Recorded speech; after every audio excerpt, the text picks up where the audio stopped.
ಈಗ ನೋಡಿ ವೀರೇಂದ್ರ ಪಾಟೀಲ್ ಆಗಿರ್ಬೋದು, ಅಲ್ಲಿಂದ ಬಿಡಿ ಜತ್ತಿ ಅವರಾಗಿರ್ಬೋದು, ತದನಂತರ ಬಂದಂತ ಎಲ್ಲ ನಾಯಕರುಗಳು ಆಯಾ ಸಮುದಾಯನ ಕಾನ್ಸಂಟ್ರೇಟ್ ಮಾಡ್ಕೊಂಡ್ಬಂದ್ರು. ಈ OBC ವರ್ಗ ಏನಿತ್ತು ಅವ್ರು ಕಾನ್ಸಂಟ್ರೇಟ್ ಮಾಡಿದ್ರೋ ಇಲ್ಲೋ ಮಾಡಿದ್ರು ನೋಡಿ, ಆಯಾ ಸಮುದಾಯದ ನಾಯಕ ಅಂತ ಅವ್ರನ್ನ ಒಪ್ಕೊಂಡಿದ್ದಾರೆ. ಆದ್ರೆ ಪಾರ್ಟಿಗಳೇನ್ ಮಾಡಿದ ಮೇಡಮ್, ತದನಂತರ ಏನಾಯ್ತು ಅಂದ್ರೆ ಒಂದು 20-30 ದಶಕದ ಈಚೆಗೆ, ಅಂದ್ರೆ ಕಳೆದ 3 ದಶಕದಿಂದ ಅವರನ್ನ ಒಬ್ಬ ಒಕ್ಕಲಿಗ ನಾಯಕ ಅಂತ ಗುರುತಿಸಬೇಕಾ ಅಥವಾ ಒಂದು ಪಕ್ಷದ ಅಧ್ಯಕ್ಷನಾಗಿ ಪಕ್ಷವನ್ನ ಈಗ ಅವ್ರು ಏನಾಗಿದೆ ಅಂತಂದ್ರೆ ಸಾಮರ್ಥ್ಯಗಳನ್ನ ಹೇಳ್ತೀನಿ, ಗುರುತಿಸಬೇಕಾ? ಅವ್ರಿಗೆ ಏನಾಗಿದೆ ಗೊತ್ತಾ, ಎರಡು ಕಡೆಗೂ ಇಲ್ಲ. ಈ ಕಡೆಗೆ ಪ್ರಬಲ ಜಾತಿಯನ್ನು ನಾನು ಜಾತಿ ನಾಯಕ ಒಕ್ಕಲಿಗ ಅಂತ ಅಲ್ಲೂ ಕ್ಲೈಮ್ ಮಾಡಕ್ ಆಯ್ತಾ ಇಲ್ಲ ಹೋಗ್ಲಿ ನಾನು ಈ ಪಕ್ಷಕ್ಕೋಸ್ಕರ ಹೋರಾಟ ಮಾಡಿದ 40 ವರ್ಷಗಳಿಂದ ನನಗೆ ಕೊಡಿ ಅಂತ ಹೇಳಿ ಅದನ್ನು ಕೇಳಕ್ ಆಯ್ತಲ್ಲ. ಯಾಕೆಂದ್ರೆ KPCC ಅಧ್ಯಕ್ಷರು, KPCC ಅಧ್ಯಕ್ಷ ಹೆಂಗಿರ್ಬೇಕು, ಅವರು ಬಹಳ ಘನತೆ ಮತ್ತೆ ಗೌರವದಿಂದ ಇಟ್ಕೊಂಡು ಹೆಂಗೆ ಅಂತಂದ್ರೆ ಕೇಳಕ್ ಆಯ್ತಲ್ಲ. ಈಗ ನಾನು ನಂಗೆ ಕೊಡಿ ನನಗೆ CM ಪಟ್ಟ ಅಂತ ಏನಕ್ಕೆ ಅಂದ್ರೆ ಮೇಂಟೈನ್ ಮಾಡ್ಬೇಕು. ಈಗ ಯಾರು ಈಗ ಉದಾಹರಣೆ ನೋಡಿ, ಅವ್ರ ಕಡೆಯವರಿಗೆ 3 ಜನಕ್ಕೆ ನೋಟಿಸ್ ಕೊಡ್ತಾರೆ. ಈಗ ಅಸ್ಸಾಂ ಚುನಾವಣೆ, ಪಶ್ಚಿಮ ಬಂಗಾಳ ಚುನಾವಣೆ, ಕೇರಳ ಚುನಾವಣೆಗೆ, ಈಗ ಅಸ್ಸಾಂ ಚುನಾವಣೆಗೆ ಇವರನ್ನೇ ಇದು ಮಾಡಿದ್ದಾರೆ, ಉಸ್ತುವಾರಿ ಮಾಡಿದ್ದಾರೆ. ಸೊ ಪ್ರಬಲ ನಾಯಕರಲ್ಲದಿದ್ದರೆ ಒಂದು ಇಡೀ ರಾಜ್ಯದ ಉಸ್ತುವಾರಿಯನ್ನಾಗಿ DK ಶಿವಕುಮಾರ್ ಅವ್ರನ್ನ ಯಾಕೆ ಮಾಡ್ತಾರೆ? ಇವ್ರನ್ನ ಕೇವಲ ಚುನಾವಣೆಗಳಿಗೆ ಮತ್ತೆ ಪಕ್ಷ ಅಸ್ಸಾಮಲ್ಲಿ ಏನಾದ್ರೂ ಕಾಂಗ್ರೆಸ್ ಗೆಲ್ಲಿಸ್ಬಿಟ್ರೆ ಮುಖ್ಯಮಂತ್ರಿ ಮಾಡ್ತಾರೆ. ಆಯ್ತು, ಬಿಹಾರ್ ಚುನಾವಣೆ ನೋಡಿದ್ರು, ಬಿಹಾರ್ ಚುನಾವಣೆ ಆಗ್ಲಿ ಅಂತ ಆಯ್ತರ ಆಗ್ಲಿಲ್ಲ. ಅಲ್ಲ, ಅಸ್ಸಾಂ ಚುನಾವಣೆ ಗೆದ್ದು ಬಿಟ್ರೆ ಇವ್ರನ್ನ ಮುಖ್ಯಮಂತ್ರಿ ಮಾಡ್ತಾರೆ. ಇವ್ರಿಗೆ ಏನ್ ಮಾಡ್ಕೊಂಡಿದ್ದಾರೆ ಅಂದ್ರೆ ಚುನಾವಣೆ ಟಾಸ್ಕ್ ಕೊಡೋದು, ಕೆಲಸ ಮಾಡಿಸ್ಕೊಳ್ಳೋದು, ಆಮೇಲೆ ಆಯ್ತು ನಡೀರಿ ಮುಂದೆ ಕಳಿಸೋದು ಅಂತ ಹೇಳೋದು. ಇಲ್ಲಿ ಬ್ಯಾಲೆನ್ಸ್ ಒಂದು ರಾಜಕಾರಣವನ್ನ ಕಾಂಗ್ರೆಸ್ ಪಕ್ಷ ಮಾಡ್ತಾ ಇದೆ. ಇದು purely internal politics of Congress, ನಮ್ಮ JDS ಪಕ್ಷದಲ್ಲ. ಆದ್ರೆ ಇಲ್ಲಿ ನಡೀತಾ ಇರೋಂಥ ವಿದ್ಯಮಾನಗಳೇನು ಅಂತಂದ್ರೆ, ಇವರಿಗೆ ಮಂತ್ರಕ್ಕೆ ಮಾವಿನಕಾಯಿ ಉದುರೋದಿಲ್ಲ. ಇವರು ತಮ್ಮ ಅನುಭವದ ಮುಖಾಂತರ ಒದ್ ಕಿತ್ಕೋತಾರೋ ಇಲ್ಲ ಖಾಲಿ ಹೈಕಮಾಂಡ್ ಖಾಲಿ ಬಿದ್ದು ಕಿತ್ಕೋತಾರೋ ಗೊತ್ತಿಲ್ಲ. ಬಟ್ ಅನೇಕ ಜನ ಅವ್ರು ಆಗ್ಬೇಕು ಅನ್ನೋದು ಕೆಲವ್ರಿಗೆ ಇದೆ. ಏನಂತ ಅವ್ರು ಆಗ್ಬೇಕು, ನಮ್ಗೇನೆ ನಮ್ದು JDS ಪಾರ್ಟಿ ಅಲ್ವಾ ಮೇಡಮ್, ನಾವ್ಯಾಕೆ ಕೇಳೋಣ ಅವ್ರ ಆಗ್ಲಿ. ನಮ್ಮ ಸಿದ್ದರಾಮಯ್ಯ ಇದ್ರು ಓಕೆ, ಇವರು ಪರಮೇಶ್ವರ್ ಒಬ್ರು ಬಂದ್ರು ಓಕೆ, DK ಶಿವಕುಮಾರ್ ಅವರು ಸಂತೋಷ. ಅದ್ರೊಳಗೆ ಏನಿದೆ, ಕಾಂಗ್ರೆಸ್ನವ್ರು ಆಗ್ತಾನೆ ಆಗೋದು ಯಾರಾದ್ರೂ ಆಗ್ಲಿ. ಆದ್ರೆ ಅಭಿವೃದ್ಧಿಯನ್ನ ಚಿಂತೆಯನ್ನೇ ಬಿಟ್ಟು ಇವರು ನೋಡಿ, ಕಳೆದ ಇದ್ದಂಥ ಸಂದರ್ಭದಲ್ಲಿ ಅವ್ರದ್ದು ನಮ್ಮ ಸಿದ್ದರಾಮಯ್ಯನವ್ರ ಸರ್ಕಾರ ಇದ್ದಂಥ ಸಂದರ್ಭದಲ್ಲಿ ಎಷ್ಟು ಆಕ್ಟಿವ್ ಆಗಿ ಕೆಲಸ ಮಾಡಿದ್ರು. ಅದರ ಈಗ ನೋಡಿ ಕಳೆದ 2.5 ವರ್ಷದಿಂದ ನೀನಾ ಅಂತ ಹೇಳಿ ಕುರ್ಚಿ ಕಾದಾಡ್ತಾ ಕಾಲ ಕಳೀತಾ ಇದ್ದಾರೆ. ಇವ್ರು ಹೇಳ್ದಂಗೆ ಆಡಳಿತ ಯಂತ್ರ ಕುಸ್ತೋಗಿದೆ, ಬ್ಯೂರೋಕ್ರೇಟ್ಸ್ ಜಾಸ್ತಿ ಆಗಿದೆ. ನೋಡಿ ಇಲ್ಲಿ ನೋಡಿ, ಎಲ್ಲ ಸ್ಥಳೀಯ ಪಂಚಾಯತಿಗಳು ನೋಡಿ ಅಧಿಕಾರ ಇಲ್ಲ, ತಾಲೂಕ್ ಪಂಚಾಯತಿ ಆಗಿಲ್ಲ ಕಳೆದ 6 ವರ್ಷಗಳಿಂದ. ಈಗ ನಮ್ಮ ಗ್ರಾಮ ಪಂಚಾಯತಿ GB ಇಲ್ಲ. ಇವ್ರು ಹೇಳ್ದಂಗೆ ಗ್ರಾಮಾಂತರ ಪ್ರದೇಶಗಳ ಸಮಸ್ಯೆಗಳು ಜಾಸ್ತಿ ಇದಾವೆ. ಈ ನಿಟ್ಟಿನಲ್ಲಿ ಇವ್ರು ಕೆಲಸ ಮಾಡ್ಬೇಕಾಗ್ಬಿಟ್ರು. ನನಗೆಲ್ಲ ಎಲ್ಲ ಒಂದ್ ಕಡೆ ಇದು ಈಗ ಸದ್ಯಕ್ಕೆ ಬಗೆಹರಿಯದ ಅಂತ ಹೇಳ್ತಾರೆ. ಅಶ್ವಿನಿ ಮೇಡಮ್, ಪಕ್ಷ ಹೇಗೆ ನೋಡ್ತಾ ಇದೆ ಈ ಕಸರತ್ತನ್ನ? ಒಂದು ಪ್ರಬಲವಾದಂತಹ ವಿರೋಧ ಪಕ್ಷವಾಗಿ ನಾವು ಕರ್ನಾಟಕದ ಜನತೆಗೆ ಏನು ಬೇಕು, ಕರ್ನಾಟಕದ ಅಭಿವೃದ್ಧಿಗೆ ಏನು ಬೇಕು ಅದನ್ನು ಯೋಚನೆ ಮಾಡ್ತೀವಿ. ನಮಗೆ ಯಾರಾದರೂ CM ಆಗಲಿ, ಯಾರಾದರೂ DCM ಆಗಲಿ ನಮಗೆ ಬೇಡ. ಆದರೆ ಈ ಕಿತ್ತಾಟದಿಂದ ಗವರ್ನೆನ್ಸ್ ಅನ್ನೋದು ಸಂಪೂರ್ಣವಾಗಿ ಸ್ತಬ್ಧ ಆಗಿ ಸತ್ತೋಗಿದೆ ರಾಜ್ಯದಲ್ಲಿ. ಅದು ನಮ್ಮ ಕನ್ಸರ್ನ್ ಆಗಿರುವಂಥದ್ದು. DK ಶಿವಕುಮಾರ್ ಅವ್ರಿಗೆ ಇವತ್ತು CM ಸ್ಥಾನ ಅನ್ನೋದು ಮಾಯಾ ಜಿಂಕೆ, ಮಾಯಾ ಮೃಗದ ಥರ ಅದನ್ನ ಹಿಡ್ಕೊಳಕ್ಕೆ ಡೆಲ್ಲಿಗೆ ಹೋಗಿದ್ದಾರೆ.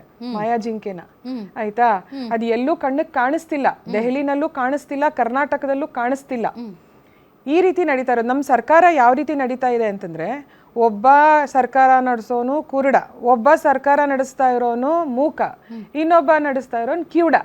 ಈ ತರ ಆಗ್ಬಿಟ್ಟು ಪ್ರತಿಯೊಂದು ವರ್ಗದ ಜನರಿಗೂ ಕೂಡ, ಪ್ರತಿಯೊಂದು ಇಲಾಖೆಯ ಅಭಿವೃದ್ಧಿಯ ಕೆಲಸಗಳು ಕೂಡ ಈ ನಾಯಕರ ಕಿವಿಗಳಿಗೆ, ಕಣ್ಣುಗಳಿಗೆ, ಬಾಯಿಗೆ ಬೀಳ್ತಾನೆ ಇಲ್ಲ. ಆ ರೀತಿ ಆಗೋಗಿದೆ.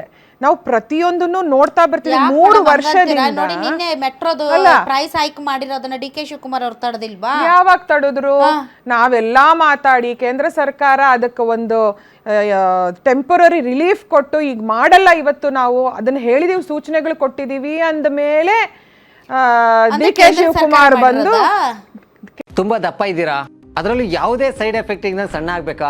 ಎಷ್ಟೋ ಜನ ಹೇಳ್ತಾ ಇದ್ರಿ, ಸರ್ ನಾನು ಜಿಮ್ಗೆ ಹೋಗ್ತಾ ಇದ್ದೀನಿ ಆದ್ರೂ ಸಣ್ಣ ಆಗ್ತಾ ಇಲ್ಲ ಸರ್, ವರ್ಕೌಟ್ ಮಾಡ್ತಾ ಇದ್ದೀನಿ ಆದ್ರೂ ಸಣ್ಣ ಆಗ್ತಾ ಇಲ್ಲ ಅಂತ ಹೇಳ್ತಾ ಇದ್ರಲ್ಲ. 100% ಯಾವ ಜಿಮ್ಗೂ ಹೋಗ್ದಂಗೆ, ವರ್ಕೌಟು ಮಾಡ್ದಂಗೆ ನೀವು ಸಣ್ಣ ಆಗ್ಬೋದು. ಪ್ರತಿದಿನ ಬೆಳಿಗ್ಗೆ ಸಂಜೆ 2 ಟೈಮ್ ನಮ್ಮ ಜೀನಿ ಸ್ಲಿಮ್ ನ ಯೂಸ್ ಮಾಡಿ ಯಾವುದೇ ಸೈಡ್ ಎಫೆಕ್ಟ್ ಇಲ್ದಂಗೆ ನೀವು ಸಣ್ಣ ಆಗ್ತೀರಾ. ಯಾಕೆಂದ್ರೆ ಜೀನಿ ಸ್ಲಿಮ್ ಒಂದು ಉತ್ತಮ ಆಹಾರ. ಕೇಂದ್ರ ಸರ್ಕಾರಕ್ಕೆ ಅದರ ಅಧಿಕಾರನೇ ಇಲ್ಲ. ಯಾಕೆಂದ್ರೆ ಮೆಟ್ರೋ ಅನ್ನೋದು ನಡೆಯುವಂತದ್ದು ಕೇಂದ್ರ ಸರ್ಕಾರ, ರಾಜ್ಯ ಸರ್ಕಾರ ಮತ್ತೆ BMRCL ನಡುವಿನ ಜಂಟಿ. ಇದರಲ್ಲಿ ಖಂಡಿತ ಅಲ್ಲ, ಮತ್ತೆ ಯಾರು ಮೇಡಮ್? ಖಂಡಿತ ಅಲ್ಲ.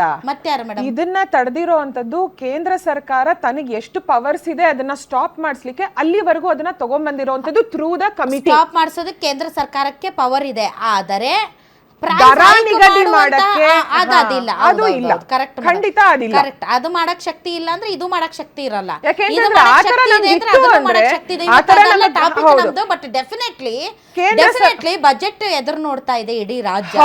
ಬಜೆಟ್ ಹೇಗಿರಲಿದೆ, ಯಾಕೆ ಅಂತಂದ್ರೆ ಗ್ಯಾರಂಟಿ ಯೋಜನೆಗಳಿಂದಾಗಿ ಅಭಿವೃದ್ಧಿ ಕುಂಠಿತವಾಗಿದೆ ಅಂತ ಸ್ವಪಕ್ಷೀಯರೇ ಬಹಳಷ್ಟು ಆರೋಪಗಳನ್ನ ಆಪಾದನೆಗಳನ್ನ ಮಾಡ್ತಾ ಇರುವಂತಹ ಸಂದರ್ಭದಲ್ಲಿ ಮತ್ತು ವಿರೋಧ ಪಕ್ಷಗಳು ಕೂಡ ಖಜಾನೆ ಖಾಲಿ ಆಗಿದೆ ಅಂತ ಖಾಲಿ ಟ್ರಂಕ್ ಇಟ್ಕೊಂಡು ಓಡಾಡ್ತಾ ಇರೋದ್ರಿಂದ ಮತ್ತು ರಾಜ್ಯದ ಹಣಕಾಸು ಪರಿಸ್ಥಿತಿಯ ಬಗ್ಗೆ ಒಂದು ಶ್ವೇತಪತ್ರವನ್ನು ಹೊರಡಿಸಿ ಅನ್ನುವಂತಹ ಬಹಳಷ್ಟು ಒತ್ತಾಯ ಇರೋದ್ರಿಂದ ರಾಜ್ಯದ ಬಜೆಟ್ ಹೇಗಿರಲಿದೆ, ಎಸ್ಪೆಷಲಿ ಡಿ.ಕೆ. ಶಿವಕುಮಾರ್ ಅವರು ನೀರಾವರಿ ಸಚಿವರಿದ್ದಾರೆ ಮತ್ತು ನೀರಾವರಿ ಯೋಜನೆಗಳು ಯಾವುದೇ ಪ್ರಗತಿಯನ್ನು ಕಾಣ್ತಾ ಇಲ್ಲ.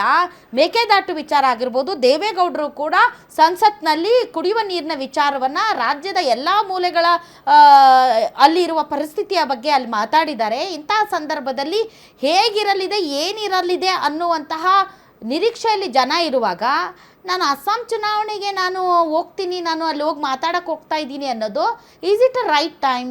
ಡಿ.ಕೆ. ಶಿವಕುಮಾರ್ ಅವರು ಡೆಲ್ಲಿಗೆ ಹೋಗೋದು ಒಂದು ಒಳ್ಳೆಯ ಸಮಯನಾ? ಕಾಂಗ್ರೆಸ್ ಹೈಕಮಾಂಡ್ ಯಾವ್ಯಾವ ರೀತಿ ಕರ್ನಾಟಕದಿಂದ ATM ಆಗಿ ಹಣ ತಗೊಂಡೋತ್ತೆ ಅದು ನಾವು ನೋಡ್ತಾ ಬರ್ತಾ ಇದೀವಿ. ಈಗ ಮುಂದೆ ಅಸ್ಸಾಂ ಚುನಾವಣೆ ಇದೆ, ಅದಕ್ಕೋಸ್ಕರನೇ ಕಪ್ಪ ತಗೊಂಡು ಡಿ.ಕೆ. ಶಿವಕುಮಾರ್ ಅವ್ರು ಹೋಗಿರೋ ಅಂತದ್ದು. ಸ್ವಾಮಿ ಕಾರ್ಯ ಸ್ವಕಾರ್ಯ ಎರಡು ಮಾಡಿ ಮನ ಒಲಿಸಿ ಜಿಂಕೆನ ಏನಾದ್ರೂ ನೋಡ್ಬೋದಾ? ನನಗ್ ಗೊತ್ತಿಲ್ಲ ಎಲ್ಲಿದೆ. ರಾಹುಲ್ ಗಾಂಧಿ, ಸೋನಿಯಾ ಗಾಂಧಿ ಹೇಳ್ಬೇಕು, ಡಿ.ಕೆ. ಶಿವಕುಮಾರ್ ಅವ್ರಿಗೂ ಗೊತ್ತಿಲ್ಲ, ಯಾರಿಗೂ ಗೊತ್ತಿಲ್ಲ.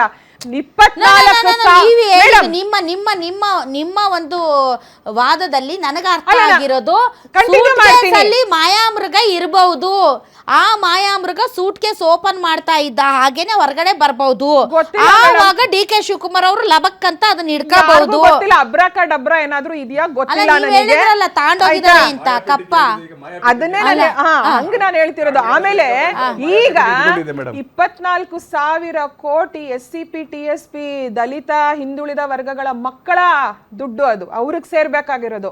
ಅದು ಇದುವರೆಗೂ ಕೊಟ್ಟೇ ಇಲ್ಲ ಸರ್ಕಾರ. ಕೇಂದ್ರಕ್ಕೂ ಹೇಳಿ ಮೇಡಮ್, ನಂತರ ಅವರು ಕೂಡ ಇರ್ಲಿ ಹಣ ಅಂತ. ಅಲ್ಲಲ್ಲ, ಇವರು ಬಜೆಟ್ ಅಲ್ಲಿ ಘೋಷಣೆ ಮಾಡೋದು ಅನುದಾನ ಕೊಡ್ತೀವಿ ಅನ್ನೋದು ಯಾಕೆ? ಆ ಹಣ 5,000 ಕೋಟಿ ಗೃಹಲಕ್ಷ್ಮಿ ಹಣ, 6,000 ಕೋಟಿ ಅಬಕಾರಿ ಹಣ ಎಲ್ಲವೂ ಈಗ ಅಸ್ಸಾಂ ಕಡೆಗೆ ಹೋಗ್ತಾ ಇದೆ. ಆಲ್ ರೈಟ್ ಮೇಡಮ್, ಈಗ ತಾವು ಹೇಳ್ತಾ ಇರೋ ಪ್ರಕಾರ ಈ ಒಂದು ಸಮುದಾಯಕ್ಕೆ ಮೀಸಲಿಟ್ಟಂತಹ ಹಣವನ್ನ ದುರ್ಬಳಕೆ ಅನ್ನೋದಕ್ಕಿಂತ ಯಾವ ಉದ್ದೇಶಕ್ಕೋಸ್ಕರ ಇಟ್ಟಿದ್ರೆ ಆ ಉದ್ದೇಶಕ್ಕೆ ಬಳಸಿಕೊಂಡಿಲ್ಲ ಅಂತ ತಾವು ಹೇಳ್ತಾ ಇದ್ದೀರಿ. ನೀವು ಯಾಕೆ ಕೇಂದ್ರಕ್ಕೂ ಕೂಡ ನೋಡಿ, ಇದು ಒಂದು ಒಳ್ಳೆಯ ಉದ್ದೇಶಕ್ಕೆ ಮೀಸಲಿಡುವಂತಹ ಹಣ ಕೇಂದ್ರನೂ ಇಡಬೇಕು ಮೇಡಮ್, ನೀವೊಂದ್ ಸ್ವಲ್ಪ ಹೇಳಿ ಕೇಂದ್ರಕ್ಕೆ. ಕೇಂದ್ರದ ಯೋಜನೆಗಳು ಯಾವ್ದಿದೆ ಅದಕ್ಕೆ ಕೇಂದ್ರ ಮುಂಚೆನೆ ಆದ್ರೆ ಈ ಕೆಲಸಗಳು ಏನಿದೆ ಇದು ಸಂಪೂರ್ಣವಾಗಿ ರಾಜ್ಯದ ಜವಾಬ್ದಾರಿ, ಗವರ್ನೆನ್ಸ್ ಕೆಳಗಡೆ ಬರುವಂತದ್ದು ಸರ್ಕಾರದ ಅಧಿಕಾರ, ಇದು ರಾಜ್ಯ ಸರ್ಕಾರದ್ದು. ಇದರಲ್ಲಿ ಕೇಂದ್ರ ಸರ್ಕಾರ ಏನು ಮಾಡೋ ಪ್ರತಿಯೊಂದಕ್ಕೂ ಕೇಂದ್ರ ಸರ್ಕಾರ ಯಾಕೆ ಹೇಳಿ? ಕೇಂದ್ರ ಸರ್ಕಾರ ಕೇಂದ್ರ ಸರ್ಕಾರ ಮೇಡಮ್ ಈ ದೇಶದಲ್ಲಿ ತುಂಬಾ ಸಮರ್ಥವಾಗಿ ಕೆಲಸ ಮಾಡ್ತಾ ಇರೋದ್ರಿಂದ ಬಿಜೆಪಿ ಅವರು ಅದನ್ನೇ ಹೇಳ್ಬೇಕು. ಅಶ್ವಿನಿ ಮೇಡಮ್, ನಾನು ಹೇಳೋದು ಈ ಯೋಜನೆ ಇದೆ, ಈ ಯೋಜನೆಯ ಹಣ ದುರ್ಬಳಕೆ ಆಗ್ತಾ ಇರೋ ಬಗ್ಗೆ ತಮ್ಮ ಪ್ರಶ್ನೆ ಸಾಧುವೆ. ಆದರೆ ಈ ತರ ನಿರ್ದಿಷ್ಟ ಸಮುದಾಯಕ್ಕೆ ಕೇಂದ್ರವು ಹಣವನ್ನ ಮೀಸಲಿಡುವಂತಹ ಕರ್ನಾಟಕದ ಈ ಯೋಜನೆಯನ್ನ ಕಾಪಿ ಮಾಡಿ ಅವರು ಕೂಡ ಅಂತಹ ಒಂದು ಯೋಜನೆ ತರಬೇಕು ಅಂತ ನೀವು ಹೇಳಿ ಅಂತ ಹೇಳ್ತಿರೋದು ಅಷ್ಟೇ, ಮತ್ತೇನಿಲ್ಲ.